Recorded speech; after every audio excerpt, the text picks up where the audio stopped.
Ibn al-Jawzi, Sayyid al-Khatir, page 168, said, I had many shuyukh with different backgrounds and statuses of knowledge. I want you to refer to this when you go home, if you have Sayyid al-Khatir. The most beneficial of them to me in friendship were those who acted on their knowledge. Even though he said, I met those who were more knowledgeable than them. I met ulama in hadith who have memorized great amounts of hadith and great knowledge in the science of hadith, but were tolerant on backbiting.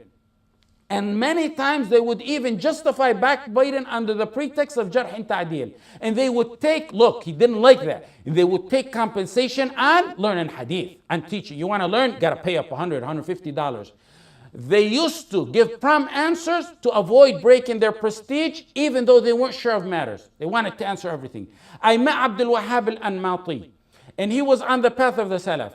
You would never ever hear him backbiting in public or private settings, nor did he accept, look at that, he said never accepted money. He liked the shuyukh that they didn't accept money for teaching. When I used to recite some hadith to him, he would continuously cry. He would cry, and when I was a kid, it had its effect. It penetrated my heart when I was learning from him. He used to be like the mashayikh, like those you would only hear or read about in the books of the Salaf, like the Sahaba.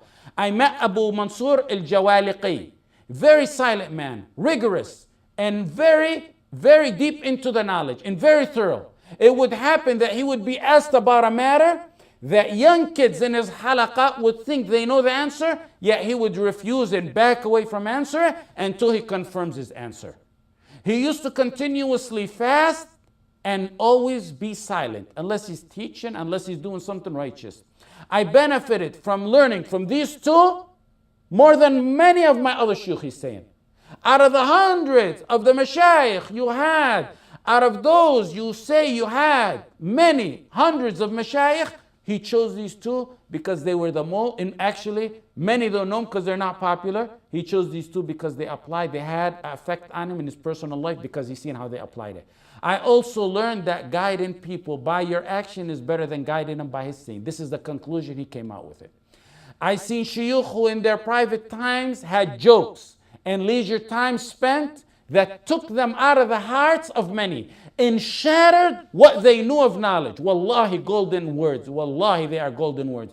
He goes on to say, not many benefited from them in their lives, and they were forgotten after their death. It's rare anyone would ever open their books after their death.